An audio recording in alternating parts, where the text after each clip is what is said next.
welcome to the Columbia Daily Tribune's Courtside View basketball webcast. This is Tribune sports editor Joe Waljasper, along with Tribune basketball beat writer Steve Walentic. Steve, Missouri heading into a crucial, we've decided to divide it into a 4-game stretch where they will be playing at Arkansas, home against Kentucky, at Florida, at Ole Miss.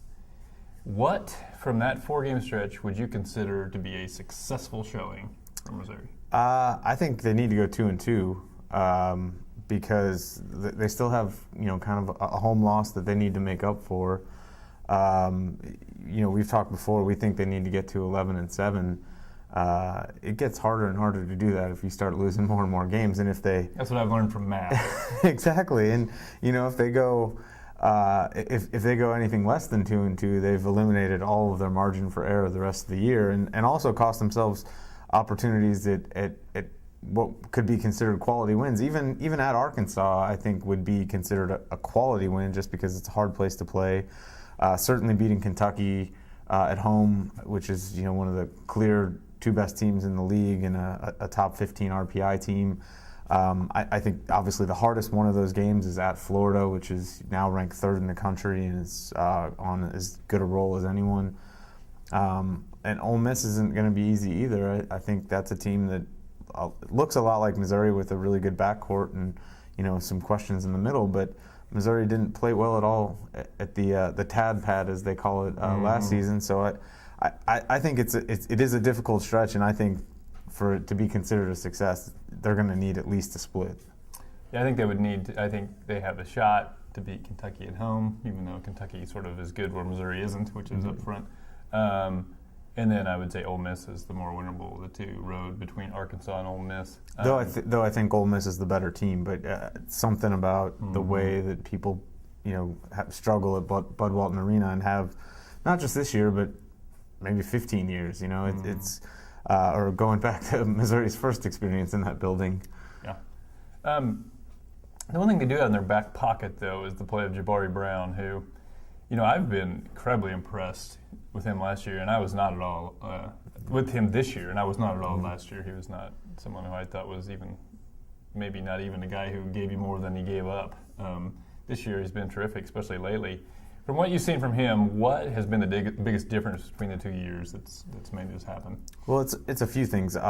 First of all, defensively, I think he's been quietly very good. I think he's been their best perimeter defender. He's not necessarily a flashy guy, but who gets a lot of steals or anything like that. But I think he's been solid on the ball all year long, and that, as you say, is a complete reversal from what we saw from him last year. But then offensively, where obviously he's making his headlines, I think the biggest difference is he's putting the ball on the floor, he's taking it to the basket. He's a good 3-point shooter. He was a good 3-point shooter last year, not to this level, but he was still 37%, which for his first full college season is pretty good. But now that he's taking the ball to the basket, he's being more selective about when to take those threes. He's really become impossible to guard. He's getting to the line more than anybody on Missouri's roster. He's 6'5", 215. He's able to finish in traffic. He's strong enough to do that. You get your shooting percentage up around 50% because you're getting high-quality shots. And he's getting high-quality shots because he's taking the ball to the basket and using that ability to take advantage of the opportunities he gets from the three-point line. It's almost reminiscent of Marcus Denman 2 years ago, where shooting such a high percentage, you start to think maybe he needs to take more shots, even if they're a little worse shots, and just because that's their best option at this point. You compared him in print a few days ago to the year Kareem Rush had his sophomore year. I think that's a decent comparison too. They're about the same size guy. They're both kind of make their living shooting the ball from 3, but also have the ability to drive the basket. That probably is a pretty good comparison too. Yeah, Kareem that year kind of had that feel. Every time the ball left his hand, you kind of thought it was going to go in. Yeah, and Jabari's definitely become that way. I mean, Frank Martin said after the game on Saturday, he don't miss. And Ryan Rosberg said, you're surprised when it doesn't go in, and he definitely is shooting the ball like that the last 4 games. He doesn't have the mid-range game that made Kareem so good, but I think he's better at actually finishing in the lane. His shooting percentage overall is higher. He's getting fouled more often than Kareem did that year. But I think there's a lot of similarities, and It's not a coincidence. Kareem was the last Missouri player to lead a conference in scoring during the year, and he did that sophomore year. Jabari's on track to do that right now, leading the SEC. Missouri's 3-3 in the SEC, which I think we sort of thought they might be a little farther ahead of that pace when they came in with only one loss in the non-conference. But I guess as you look at it, do you look at Missouri and say this is a team that's underachieving? Do you look at Missouri and say this is about as good as they are, and so it's about right? Or what is your take on what we've seen from them? I think it's closer to about right. I think obviously you'd think that a team within where they are in the RPI 57 this week, I think should be able to win a home game against Georgia. Mm-hmm. Should be able to probably pull a game out at Vanderbilt against a really undermanned team. Mm-hmm. But the idea that Missouri is woefully underachieving, I hear that from people around town. I don't see it, because I think they've got two really good perimeter players and a third who's pretty good in Ernest Ross, and has been really, he's had a nice year and has been really consistent. But, they've got guys in the front court. I don't know what you're expecting from them. Ryan Rosberg's playing, I think he played around 30 minutes the other day. I don't know that I ever would have envisioned him a year ago ever playing 30 minutes a game, his entire college career, but that's the role that they have to have him in. Jonathan Williams, I think it has a lot of potential. I think he's had great moments in his freshman season, but he's a guy who, in an ideal world, would be playing about 16 minutes a night and not close to 30. You look at, there were comparisons made to him and another guy from Memphis, and Lawrence Bowers, who came here in his freshman year. Now, this is the difference. When you have DeMarre Carroll and Leo Lyons, like they did his freshman year, he barely played. He had some flashes. He had 16 points, I believe, in a game against Colorado, but he was not playing every night huge minutes, and I think Jonathan Williams has had to do that, but I'm not sure he's ready for it.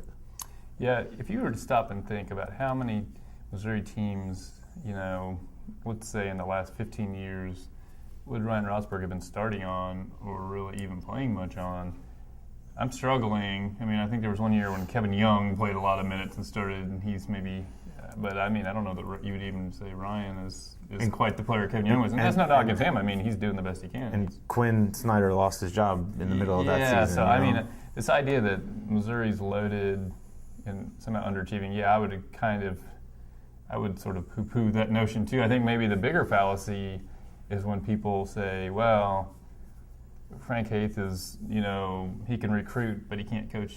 I think the recruiting you can start to point to as part of the problem here. His first recruiting class, Rosberg's all that's left of it. They had Jankovic, I guess I should say, and Webster Chan and Dominic Bull, and those guys are long gone. Mm-hmm. And then Tony Criswell's still around, but he's enigmatic, and he's also a junior college player that you were only going to have for 2 years. So you really, other than Jonathan Williams, haven't gotten much out of this year's recruiting class, mm-hmm. and so I think that's maybe a recruiting or more of an evaluation issue that you've got. It's not just that you don't have a lot of big men. You don't really have a lot of guards you can turn to. Like, I was thinking about, should they play a 4-guard offense? But they don't really have 4 good guards even. Yeah, Wes Clark he had some moments early in the year, but he's clearly tailed off, hasn't shot the ball well at all. I don't think his decision-making has always been very good. And, he hurt them defensively down the stretch against South Carolina. He was kind of late to get out on Brenton Williams when he was filling it up, and that was a big reason that the game got closer than it should have been on Saturday. I think you're right. Going back to Rosberg, I don't know that the coaching staff envisioned him as the starting big man at the start of the season, or at least during the off season. There was a lot of chatter from them about Keanu Post, and he hasn't really been able to provide Missouri much of anything at this point. And not that Missouri was the only school after him, but as a junior college All-American, but he certainly doesn't look like a guy who is ready to step in and contribute to the level that Frank Haith suggested or that Missouri needed. Mm-hmm. All right, well, we will see how Missouri fares in this 4-game stretch, and join us next week when we will discuss how they did against Arkansas and Kentucky, and look forward to the second half of their killer trek through the SEC.